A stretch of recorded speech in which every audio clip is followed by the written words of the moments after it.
কেমন আছো বলো সবাই? আশা করি সকলেই ভালো আছো। আমার মনটা একটু খারাপ, বিশ্বাস করো। রিমি রূপা, এই ব্লগ চ্যানেলটা তোমরা যারা দেখেছো তারা নিশ্চয়ই জানো যে ওই বোনটার আজকে কি পরিস্থিতি। সত্যি করে সে এখন বড় বড় ব্লগারদের কাছে সাহায্যের আশায় ঘুরে বেড়াচ্ছে। দেখো, যাদের দেবার না তারা এমনিই দেবে। তুমি তোমার ভিডিও করো, সুন্দর করে ভিডিও করো, আর ভিডিওর মাধ্যমে তুমি তোমার কিউআর কোড সব কিছু দাও, দেখবে সবাই তোমাকে সাহায্য করবে। বড় বড় ইউটিউবার হলেই যে তোমায় দেবে আর ছোট ছোট ইউটিউবার হলে যে তোমায় দেবে না, এটা কিন্তু ঠিক ধারণা নয়। অনেক ছোট ছোট ক্রিয়েটারও আছে যারা কিন্তু মানুষের পাশে দাঁড়ায়, তাই না? তো আমি বলবো তারা যারা এই সোশ্যাল মিডিয়ায় এই কাজগুলো করে, যেমন ফ্রি মোশনের কাজ আছে যারা করে, বা তরুণ, তারপরে হচ্ছে অতীন্দ্র, বাপ্পা, তুমি এদের সাথে যোগাযোগ করো। ইউটিউবারদের সাথে যোগাযোগ করে, বড় বড় কন্টেন্ট ক্রিয়েটারদের সাথে যোগাযোগ করে আমার মনে হয় না খুব একটা ভালো কিছু হবে। যদিও হয় তোমার ভাগ্য ভালো হবে, আমার মনে হয় অনেকেই করবে। কিন্তু আজকে এই বাচ্চাটা এতটা অসুস্থ, এটা দেখার পর জানি না সবাই তোমার সাথে কি রিয়্যাক্ট করবে না করবে। আমার কিন্তু মনটা ভীষণ খারাপ হয়ে গেল, ভীষণ খারাপ হয়ে গেল। প্রত্যেকটা ক্রিয়েটারের কাছে আমি অনুরোধ করব যে একটু এই রিমি রূপা এদের পাশে দাঁড়ান। এদের ভিডিওগুলো একটুখানি আপনারা দেখুন, দেখুন কত কষ্ট করছে মেয়েটার জন্য এরা। আর এতটা বড় একটা ট্রিটমেন্ট সত্যি করে একার পক্ষে করা সম্ভব নয়। তবুও যতটা সম্ভব সে কিন্তু একাই টেনে নিয়ে গেছে। কিন্তু এখন যা এস্টিমেট দিয়েছে ডাক্তার, তাতে করে কিন্তু ওর পক্ষে সম্ভব নয়। সবাই যদি একটু এসে ওর পাশে দাঁড়াও তাহলে কিন্তু খুব ভালো হয়, ভীষণ ভালো হয়। আমি বলবো যে তুমি যারা এই সমাজের এই ধরনের কাজগুলো করে তাদের সাথে তুমি সবার আগে যোগাযোগ করো। প্রবাসী ঘরকন্যা, এমএস ফ্যামিলি, পাপড়ি, এরা তো আছেই, এদের কথা তুমি ছেড়েই দাও।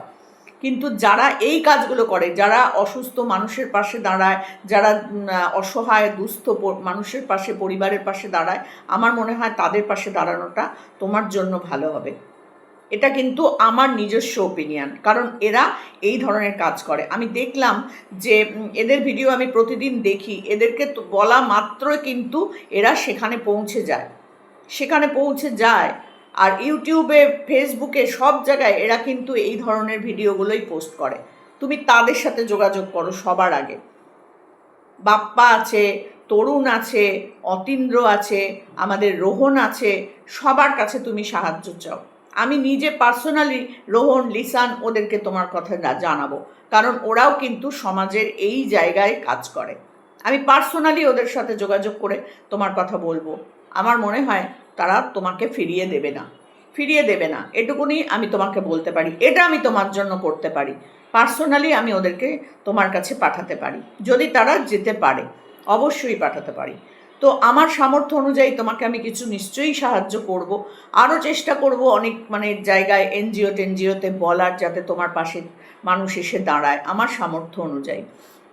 আর এই ভিডিওটা করে আমি সবার কাছে অনুরোধ করছি, প্রত্যেকটা দর্শক প্লাস ক্রিয়েটার, প্রত্যেকের কাছে, সে কন্ট্রোভার্সি ক্রিয়েটারই হোক আর ব্লগাররাই হোক, সবার কাছে অনুরোধ, তোমরা প্লিজ একটুখানি রিমি রুমা, রমা রিমি নাকি ভুলে গেলাম যে নামটা, রিমি রুমা, তো এই ব্লগ চ্যানেলটা একটু দেখো, এর বাচ্চাটার পাশে একটু দাঁড়াও, সাহায্যের হাত বাড়িয়ে দাও। অনেক সময় তো আমরা 100 টাকা 200 টাকা এমনিই নষ্ট করে ফেলি, তাই না? কোনো একটা রেস্টুরেন্টে গেলে যেভাবে খাবার নষ্ট হয়, বা একটা বিয়ে বাড়িতে গেলে যেভাবে খাবার নষ্ট হয়, সেগুলোও কিন্তু পয়সা দিয়েই হয়, তাই না? অনেক সময় দাঁড়িয়ে দাঁড়িয়ে ফুচকাই খেয়ে নিই আমরা 50-100 টাকার। তো সেখানে একটা বাচ্চাকে যদি আমরা সাহায্য করি, এত মানুষ আছে, এত মানুষ, তো তারা এই ইউটিউব পরিবারের, তো তারা যদি সবাই 100 টাকা 200 টাকা করে, যার যতটুকু সামর্থ্য, 50 টাকা করেও সাহায্য করে না, তাহলে হয়তো ওই বাচ্চাটার চিকিৎসাটা হবে। কারণ অনেক টাকার প্রয়োজন ওর, এখন অনেক টাকার প্রয়োজন। তো আমি চাই প্রত্যেকে যতটা সম্ভব সাহায্য করো, ভিডিও বানাও, ভিডিওটা একটু সবাই একটু শেয়ার করে দাও, আমার এই ভিডিওটা সবাই একটু শেয়ার করে দিও, যাতে এই বার্তাটা সবার কাছে গিয়ে একটু পৌঁছায়। রিমি রুমা এই চ্যানেলটা তোমরা একটু সবাই দেখো, আর সবাই একটু তোমরা তার পাশে দাঁড়াও। কারণ সেও তো খুব একটা বয়স্ক মানুষ নয়। বয়স্ক মানুষদের অসুস্থ হলে পরে তবুও একটা মনে থাকে যে না, উনি বয়স হয়েছে, অনেক দিন ধরে ভুগছেন, চলো আমরা চিকিৎসা করে যতদিন পারবো বাঁচিয়ে রাখার চেষ্টা করব। এটা একটা ছোট বাচ্চা, তার তো সমস্ত সমস্ত জীবনটাই পড়ে রয়েছে, তাই না? তো আমরা কেন তার পাশে এসে দাঁড়াবো না? আমরা কত গরিব দুঃখীকে দেখেছি রাস্তাঘাটে পড়ে থাকে, আর এই যারা সমাজসেবামূলক কাজগুলো করে তারা তাদের পাশে এসে কি সুন্দরভাবে দাঁড়ায়। আমি বলবো যে তুমি একটু তাদের সাথে যোগাযোগ করো। বাপ্পা, তরুণ, অতীন্দ্র, রোহন এরা কিন্তু এই কাজের জন্যই বিখ্যাত।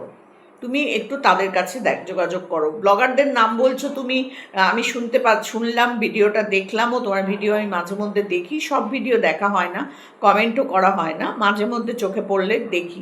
বাচ্চাটার জন্য সত্যি কষ্ট হয়।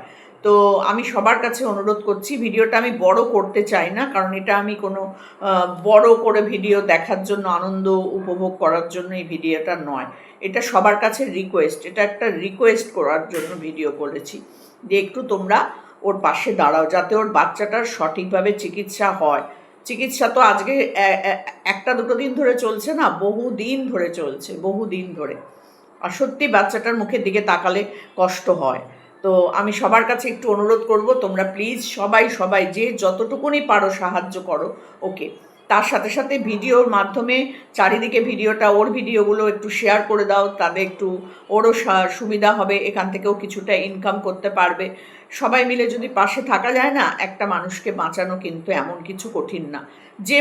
যে মানে মানুষগুলো টাকার অভাবে চিকিৎসা করতে পারে না, তাদের জন্য সত্যি কষ্ট লাগে, সত্যি কষ্ট লাগে। টাকার জন্য চিকিৎসা না করতে পেরে তিল করে অনেক মানুষ মারা যায়, জানো তো।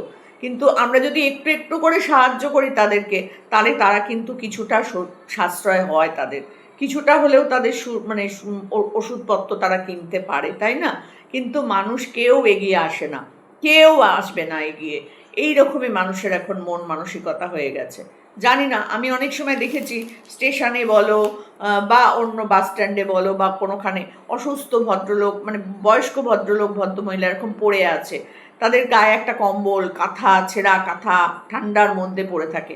অথচ তাদের ধরে নিয়ে গিয়ে যদি কোনো একটা অনাথ টাশ্রমে দিয়ে আসা যায়, তাহলে কিন্তু সে মানুষটা ঠান্ডা থেকে একটু উদ্ধার পায়, একটু খাবার দাবার পায়। কিন্তু কেউ করে না। রোজ যাতায়াতের পথে দেখছে যে বয়স্ক বুড়িটা ওখানে পড়ে আছে, কিন্তু কেউ একবার তাকে নিয়ে গিয়ে একটা অনাথ আশ্রম বা একটা কোথাও দিয়ে আসে না। মানুষের মন এখন এমন জায়গায় চলে গেছে, ও আছে, ওর হয়েছে, ওর অসুস্থ, আমি তো ভালো থাকি, আমি আমার মতন থাকি। এরকমই এখন মানুষের মন মানসিকতা। তো আমি এটুকুনি চাই যে বাচ্চাটা সুস্থ হোক, বাচ্চাটা তার মার কাছে সুস্থ স্বাভাবিক হয়ে ফিরে আসুক, আর ওর মুখেও হাসি ফুটুক সন্তানকে ফিরে পেয়ে। এইভাবে সবার কাছে বলে বেড়াচ্ছে যে আমি কি করে যোগাযোগ করব, কি না করব। তো আমি বলবো এদের সাথে যোগাযোগ করো, বারবার বলবো, কারণ এরা ঝাঁপিয়ে পড়ে মানুষের জন্য, ঝাঁপিয়ে পড়ে। ব্লগাররা কি করবে, কিছু টাকা তোমাকে সাহায্য করবে হয়তো এই একবারই, কিন্তু এরা তোমার পাশে থাকবে, তোমার সুবিধা অসুবিধায় তুমি এদেরকে সব সময়ের জন্য পাবে। তো আমি আজকে ওদের কথাই তোমাকে বলার জন্য এই ভিডিওটা করলাম। তো চলো এখানেই শেষ করলাম ভিডিওটা, আমি বেশি বড় করব না, ছোটোর মধ্যে এইটুকুনি ভিডিও করলাম। তো আমি চাই এটা তোমরা একটু শোনো আর ওর পাশে একটু দাঁড়াও। তো আমি আমার ডেসক্রিপশানে ওর চ্যানেলটা দিচ্ছি, তোমরা একটু দেখো। চলো টাটা।